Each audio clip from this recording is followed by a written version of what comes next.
Um, I did not read the holy Buddhist scriptures. I know very little about Buddha's teaching, but what I always heard is sarvam dukkam, which is usually translated by all or everything. It's not the same. All or everything is suffering. And I think Buddha was speaking Pali, maybe. Then it was translated in Sanskrit, and then in other languages. And my question is about the translation by suffering.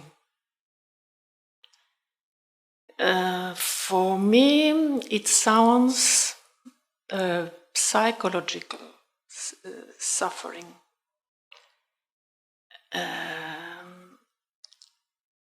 As you told us, I think yesterday, of course, when you wake up in the morning, we don't wish to suffer.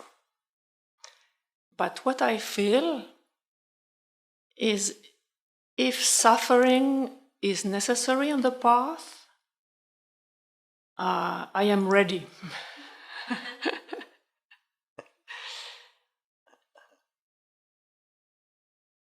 Once, a long time ago, I asked a question to my master, how to get rid of negativity. The answer was, I remember very well, yes, get rid of negativity, but you should also be free from positivity. It's what you said, maybe to be neutral. So, about dukkam, suffering, what I know little in Sanskrit, that maybe originally it means to be out of cosmic law. It's not exactly the same. And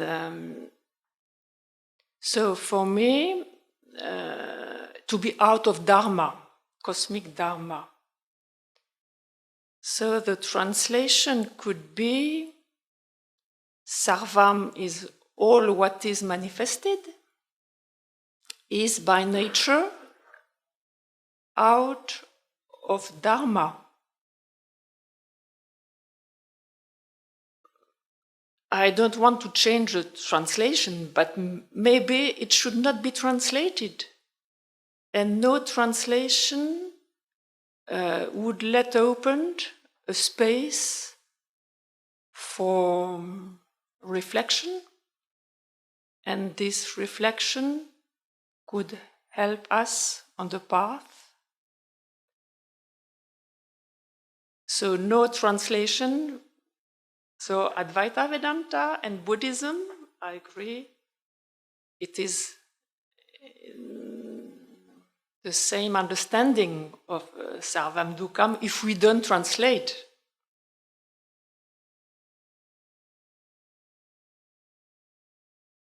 Okay. There's several threads there to pick up.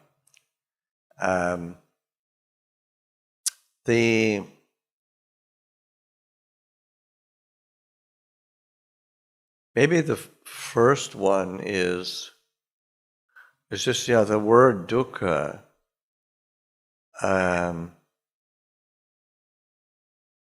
As soon as you translate it, then you solidify it.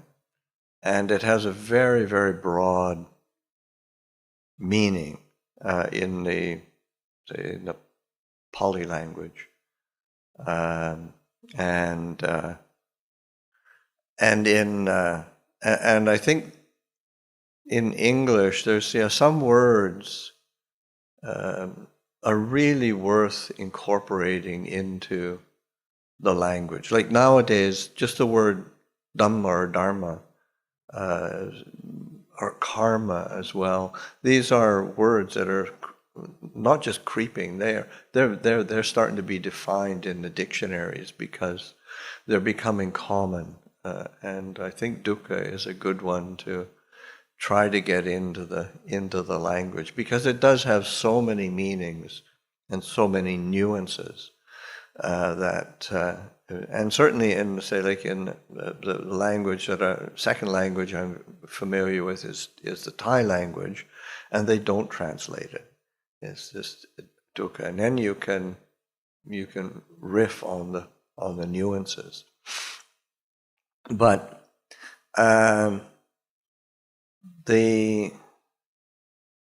in terms of the meaning, it was a few years ago I came across an etymological explanation of the word dukkha. That dukkha being a word that is like way pre-Buddhist, and in the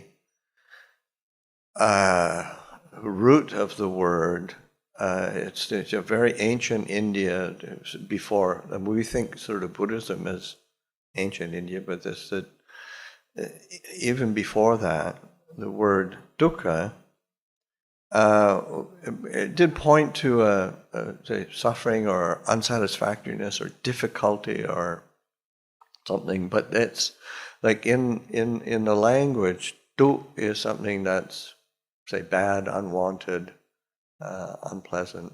Su is like sukha is happiness. So sukha and dukkha are kind of pairs. But say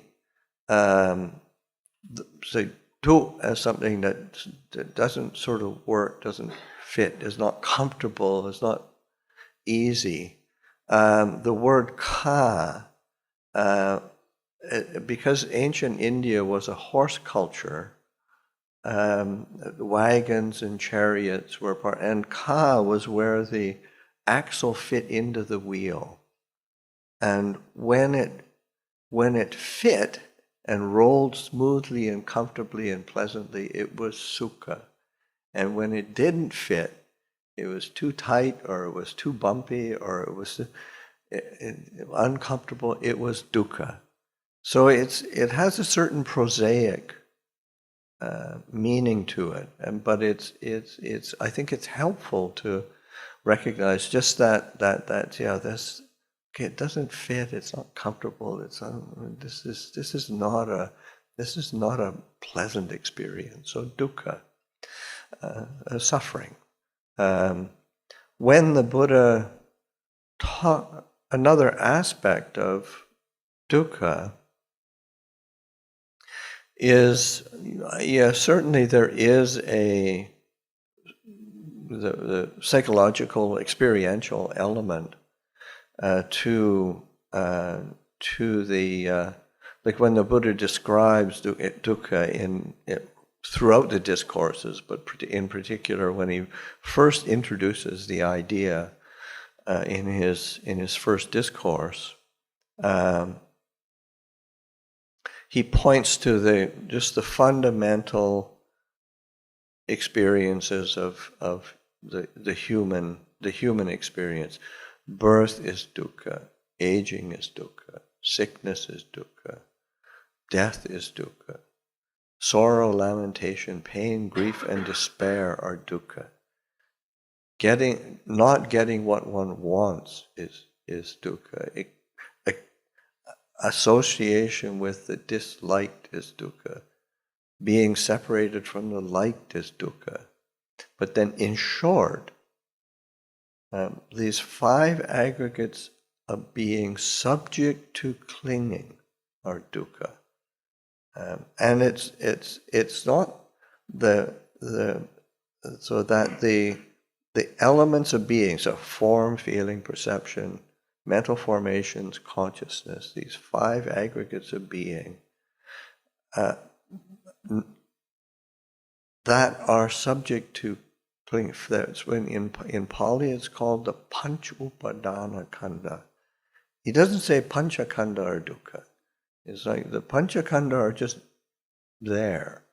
Form, feeling, perception, mental formations, consciousness are just there. They're performing a function, we rely on them.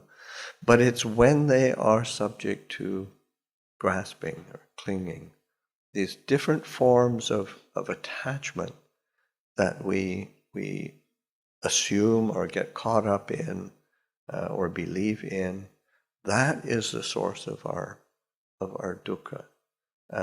And so that say in the Pali, the Buddha doesn't talk about everything being dukkha. It's just dukkha exists. There is dukkha, which is different than everything is dukkha. Because everything is a categorical statement that it's not a sure thing. It's the getting up in the morning in Rishikesh, can be quite pleasant. But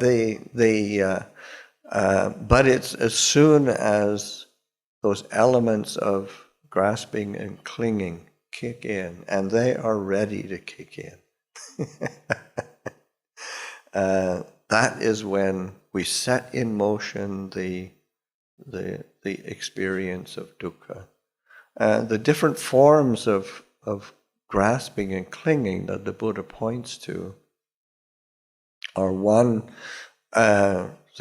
just sensuality. That's the clinging to sensual gratification, stimulation. Just that relying on a sensory and sensual excitement is dukkha, because it has part of the aspect of dukkha is also that it's associated with its transitoriness, its changingness, so that whatever comes into being is always in the process of ceasing. And so what we experience is going to cease, which is, again, just a function of nature.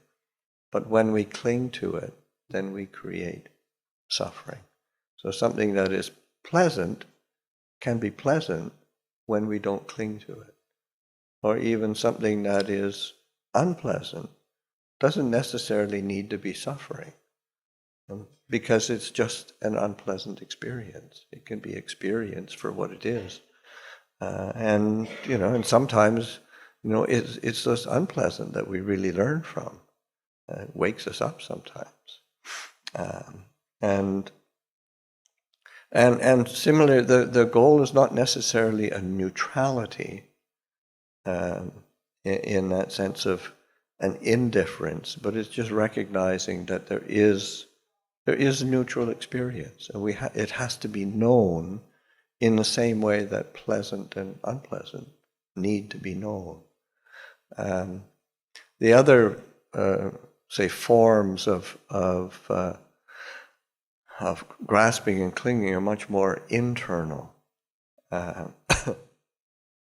So the one is the Silabbata-upadana, which is the clinging to, and it's sometimes translated as, the old translations was clinging to rites and rituals. I think newer translation are clinging or attachment to precept and practice. So that when we assume that if I just did something a certain way or got it all right and followed the formula, then I would be pure. And it's not how it works. It's still going to create suffering if you don't understand, and you have to be able to use the forms, use the precepts, use the practices in order for freedom rather than for fulfilling a particular idea of what you think you should be doing. The other, there's four altogether. The third one is Dittha-upadana, which is clinging to views. clinging to opinions. And you don't have to think too much about that one to realize that is suffering. And whether it's religious views or whether it's worldly views, there's just so many arguments and conflict just come out of our opinions and views and taking a stand on something. And the last one that the Buddha points to is an interesting in terms of the language, because it's attavadupadana. So it's not, sometimes it's translated as clinging to self, but it's attavada is clinging to the assumption of self is suffering. Because that sense of, again, coming back to the not-self doctrine, we assume that I into existence. That is but as soon as we assume it, it's going to come and bite us again. So we have to recognize that, the I-making and mind-making habit, and the clinging that we form around identity and identification. And so that when we're able to relinquish that grasping and clinging, then there's nowhere for, say, suffering to form. So and in the say again that translation of dukkha, because it does have many nuances, both on the psychological level of say, pain, sorrow, lamentation, grief, and despair, all of the psychological, emotional elements of suffering, but then also in the sense of fundamentally the unsatisfactory nature of things, whether they're external or internal, coarse or refined, near or far. You're not going to be able to make something fully satisfy you, because it just is a thing. And so that being able to see through that, one can just simply return to knowing, being the knowing, being clear, being aware, being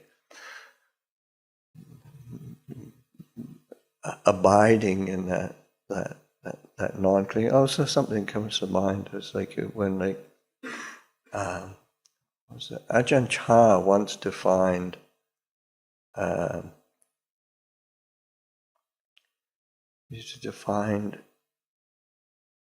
defined nibbana. Nibbana is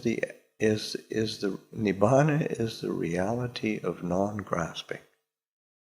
So that say the goal of our practice, say this nibbana, the ending of suffering, is just the reality that there is this non-grasping that is possible, and we can turn to that. We can rely on that. We can have that as a refuge. So anyway, there's some riffs on dukkha.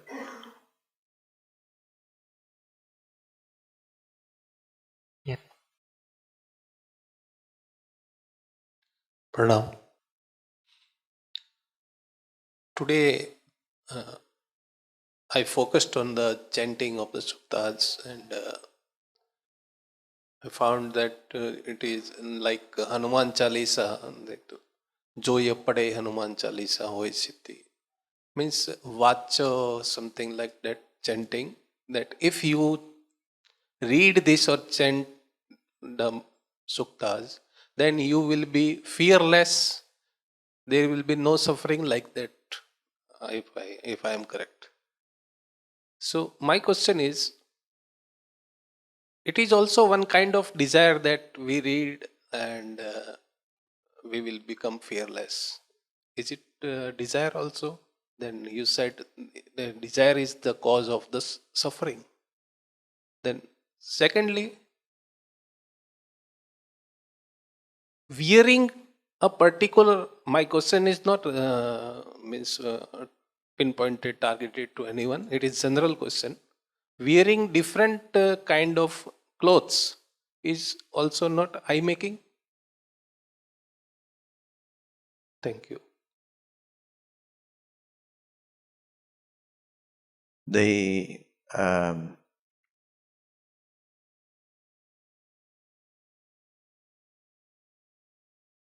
in terms of desire, I think one of the things that's important to recognize is, and I touched on it this morning, that there's two different forms of desire that are translated as desire, and the Buddha specifically uses the word tanha as the kind of desire that's always associated with greed, hatred, delusion, and necessarily ends up in suffering. But desire is also a natural part of our human makeup, and we have to learn how to use it. So then that's where the Buddha uses the term chanda as desire, and it could be maybe translated as motivation, interest, as well as desire. But it is a necessary part. You don't do anything without getting yourself motivated first. You don't just acquiesce and do nothing and think that that's somehow the end of suffering. But it has to be employed with wisdom, and it has to be used judiciously. So you have to understand, and it's so easy for grasping and clinging and identification to creep in to either of those forms of desire. So that it's an ongoing investigation, ongoing contemplation, and that's why the Buddha uses, say, suffering as one of his main tools, because it gives us a feedback of what's the result of this, how is this playing out, is this worthwhile, is this beneficial, so that if it ends up in suffering, then okay, there's your clue. There's a problem here. So that's starting to discern between the different forms of desire that one has. So that kind of plays into wearing particular garb or dress or following particular. It can be used in the employ of identification and conceit and views, and it does all the time. You don't have to go very far in religious history to see that, or human history.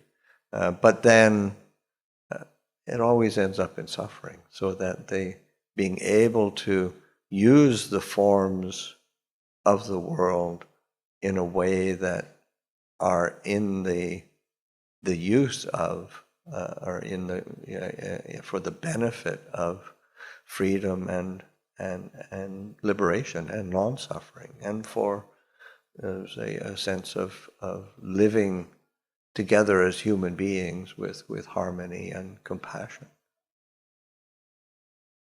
Okay?